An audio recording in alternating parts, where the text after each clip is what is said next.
Super power جو تھی وہ روم تھی نا، ایک روم اور ایک فارس، یہ سپر پاور تھی.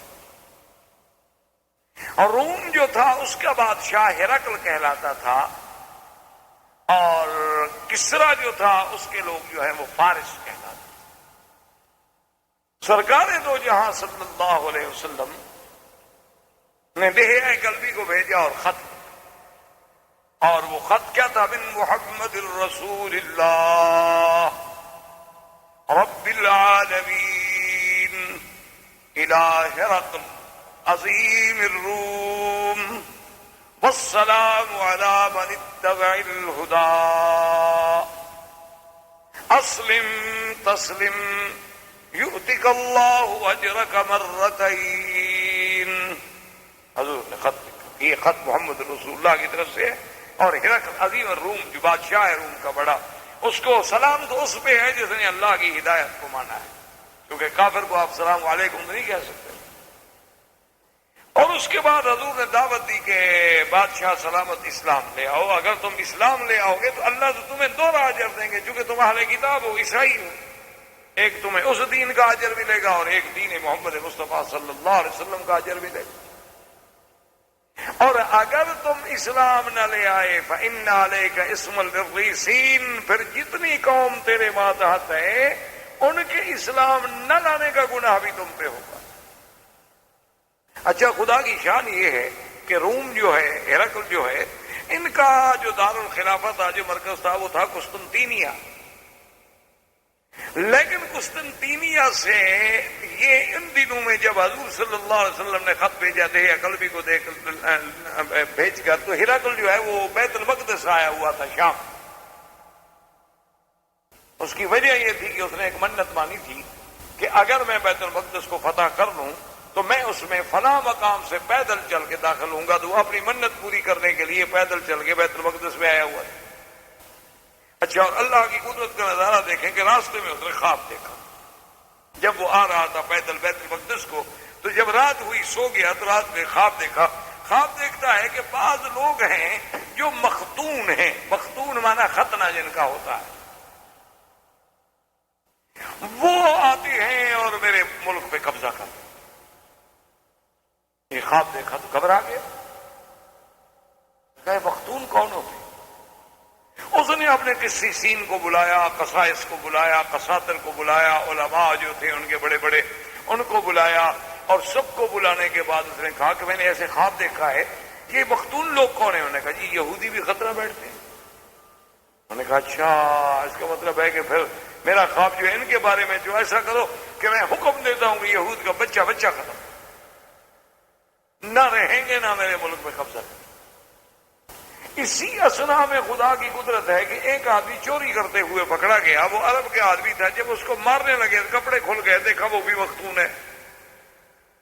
تو ہرقل کو یہ رپورٹ بھی پہنچی کہ جناب یہودیوں سے تو ہم ڈر رہے تھے، ایک اور آدمی پکڑا گیا، وہ تو یہودی بھی نہیں ہے، وہ تو کہتا ہے میں عرب ہوں ادھر کا، مکہ شریف کا، وہ بھی مختون ہے. میں کہا اچھا اس کو بلاؤ.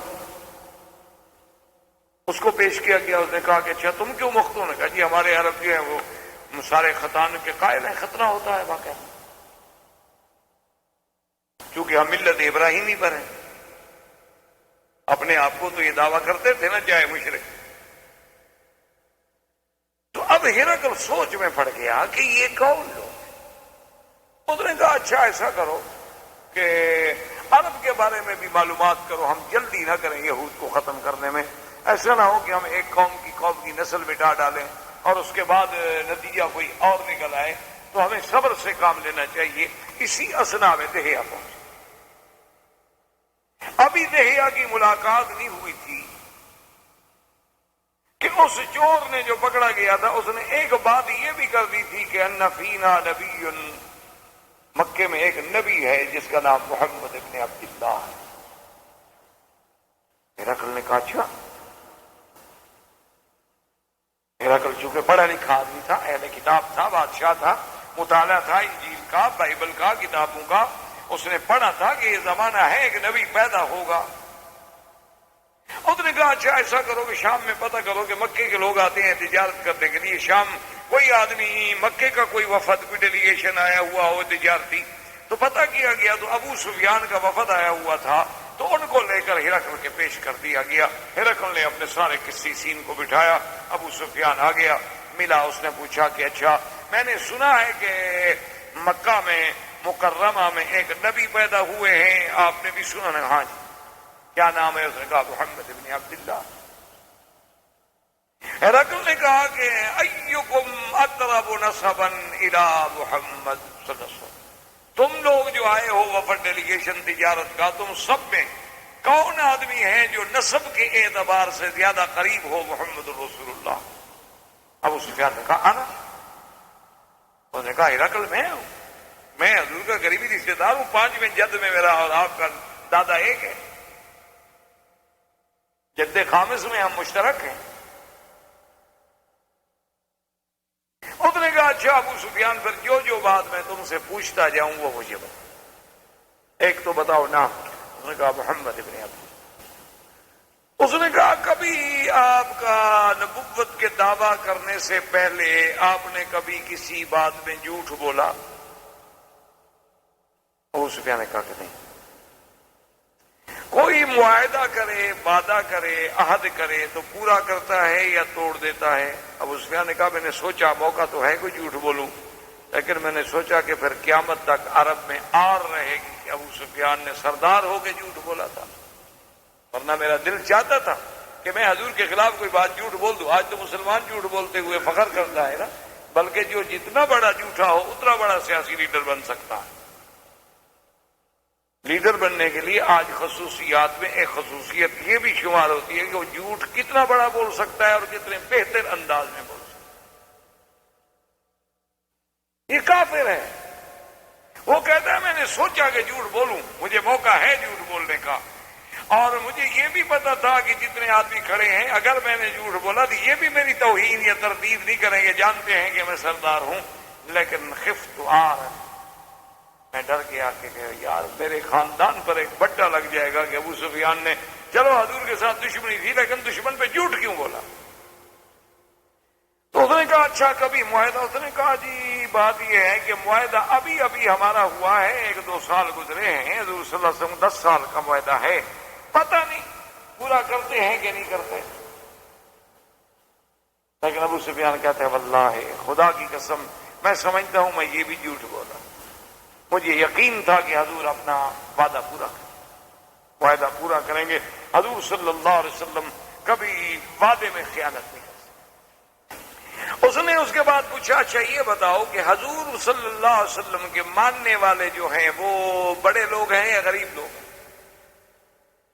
انہوں نے کہا نہیں جی کیا پوچھتے ہیں، عبید اماء علفاؤنا، عبیدنا اماؤنا ضعفاؤنا، بالکل غریب لوگ ہیں، پر 1-2 آدمی ہیں کچھ، باقی تو سب غریب ہیں۔ ہرقل نے کہا ہاں ہم اتباع الرسل، اگر اس کی اتباع کرنے والے غریب ہیں تو پھر وہ نبی ہے، کیونکہ حق کی اتباع کبھی سرمایہ دار نہیں کرتا ہے جلدی سے، حق کی اتباع ہمیشہ نصیب ہی غریبوں کو۔ اور اس کے بعد اس نے اور سوالات کیے، کرتا گیا، جب سارے سوالات ختم ہو گئے تو کہنے لگا ابو سفیان واللہ لو کنت فی موضعہ لغسلت قدما، خدا کی قسم آج اگر میں اس جگہ ہوتا جہاں محمد مصطفیٰ ہیں تو میں آپ کے پاؤں دھو کے پی لیتا۔ سچا نبی، سارے حیران ہو گئے، ابو سفیان حیران ہو گیا، اس نے کہا اچھا جاؤ تم۔ جب باہر نکلا تو کہنے لگا ظہر امر ابی کبشا، اپنے ساتھیوں سے کہنے لگا یار سنو محمد مدنی کی بات کہاں جا پہنچی، ہم تو ادھر ادھر کی بات کر رہے تھے، دیکھو سپر پاور کا جو سب سے بڑا بادشاہ ہے روم کا بادشاہ وہ کہاں پر ہے، وہ کہتا ہے میں ان کے پاؤں دھو کے پیوں گا۔ یار اب تو بات بڑھتی جا رہی ہے۔ تو خیر تہے آ گئے، یعنی آ کے جب خط دیا تو جب ہرقل نے خط پڑھا حضور خط رونے لگے۔ اس نے کہا دہیا ایک بات کرو، میں آخر بادشاہ ہوں، اتنا جلدی میں کوئی فیصلہ نہیں کر سکتا، تم کساتر ہمارا جو سب سے بڑا عالم ہے نا اس کے پاس یہ خط لے کر جاؤ، اس کو پوچھو کہ ہرقل کہتا ہے تمہاری کیا رائے ہے۔ جب کساتر کے پاس خط لے کر گئے، اس نے جب خط پڑھا تو اس نے کہا اشہد ان لا الہ الا اللہ واشہد ان محمد الرسول اللہ، میں تو بھائی اسلام لے آیا، میں تو مانتا ہوں سچا نبی۔ اب ان کا سب سے بڑا آدمی جو تھا وہ مسلمان ہو گیا۔ اس نے اپنے باقی علماء کو بلایا، اس نے کہا دیکھو میں اسلام لا چکا ہوں، اسلام قبول کرو۔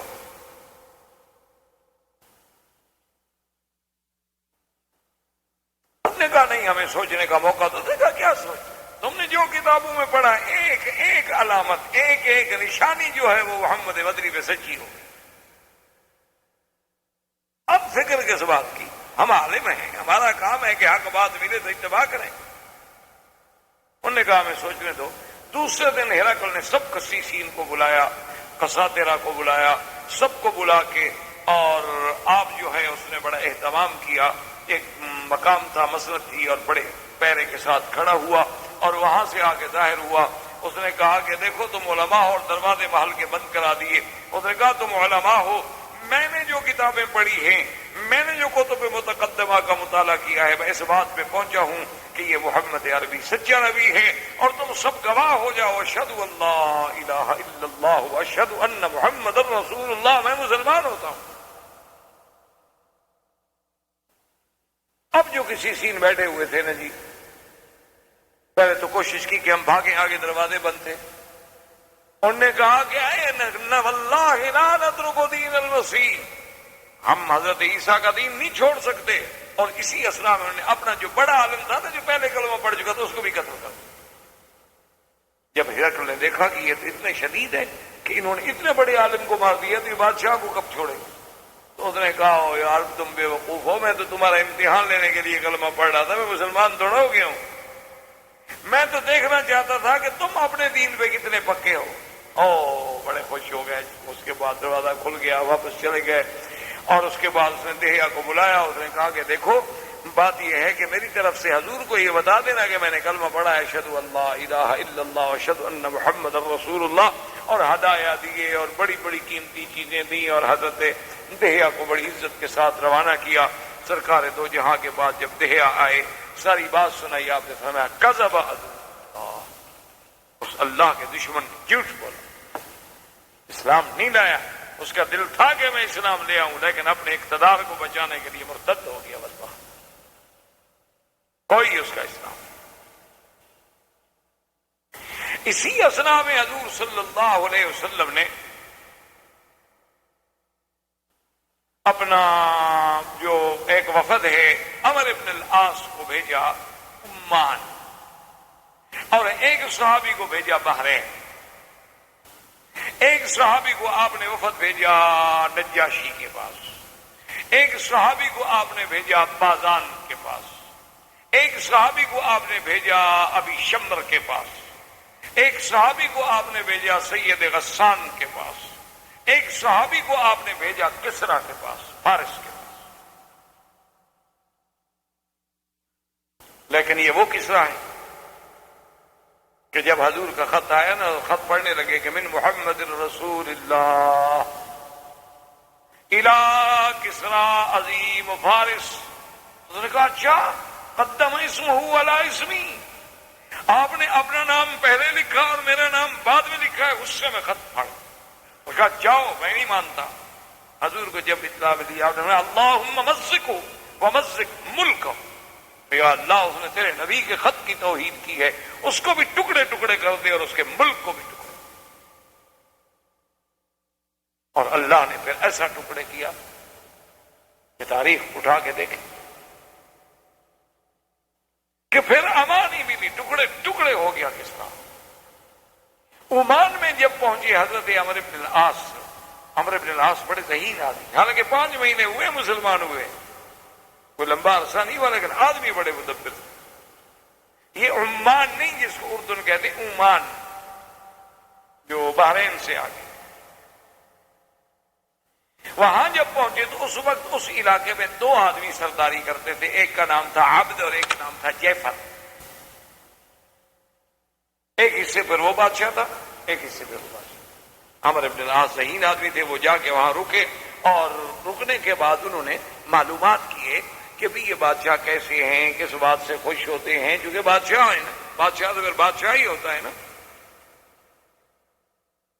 اور ان کو کس انداز میں ملنا چاہیے، کون سی بات ان کو متاثر کرتی ہے، کون سی بات سے یہ ناراض ہوتے ہیں، سارے معلومات دی۔ معلومات لینے کے بعد یہ پتا کہ اچھا ان دو میں نرم کون ہے۔ اور اسی اثنا میں کسریٰ کو جب خط ملا نا حضور صلی اللہ علیہ وسلم کا، اس نے خط پھاڑا تو اس بدبخت نے حکم دیا بازان، بازان جو تھا وہ کسریٰ کے ماتحت تھا لیکن یمن کے ایک علاقے کا حاکم۔ اس نے پتہ ہے حکم کیا دیا، اس نے کہا کہ تم فوراً محمد رسول اللہ صلی اللہ علیہ وسلم کو جاؤ مدینہ منورہ اور گرفتار کر کے میرے پاس پیش کرو۔ بازان ایک طاقت تھی اور پھر اس کے پیچھے کسریٰ تھا۔ بازان کو جب یہ خط ملا تو اس نے کہا اب اس کے لیے اتنا میں تردد کرنے کی کیا ضرورت ہے، ہم اتنی بڑی طاقت ہیں، اب یہاں سے ہم فوجیں چڑھائیں اور مدینے پہ جا کے حملہ کریں اور آپ کو گرفتار کریں، تو مسئلہ ہی کوئی نہیں۔ اسے دو آدمی بھیجے کہ جا کے محمد عربی صلی اللہ علیہ وسلم کہہ دو کہ کسریٰ کا حکم ہے اور بازان نے ہمیں بھیجے، آپ چلیں ہمارے ساتھ پیش ہو جائیں۔ دو آدمی آ گئے، حضور صلی اللہ علیہ وسلم کو آ کے ملے اور انہوں نے بازان کا حکم دیا کہ جی کسریٰ کا حکم ہے کہ بھی حضور کو گرفتار کر کے پیش کیا جائے۔ بازان نے بھیجا ہے کہ میں نہیں چاہتا کہ بات بڑھ جائے، کہ ہم مدینے والوں سے مقابلہ کریں اور آپ کو مقابلہ کر کے لے جائیں، آپ آ جائیں تاکہ ہم آپ کو کسریٰ کے حوالے کر دیں۔ آپ نے فرمایا اچھا ٹھیک ہے، میں کل جواب دوں۔ اور کسریٰ بھی اس وقت رب کہلاتا تھا، جیسے فرعون کہتا تھا انا ربکم الاعلی، اسی طرح کسریٰ کے جو بادشاہ تھے وہ بھی اپنے آپ کو رب کہلاتے تھے۔ حضور صلی اللہ علیہ وسلم جب صبح آئے تو وہ آدمی آ گئے، انہوں نے کہا ہاں جی کیا جواب ہے، تیاری کریں چلیں ہمارے ساتھ۔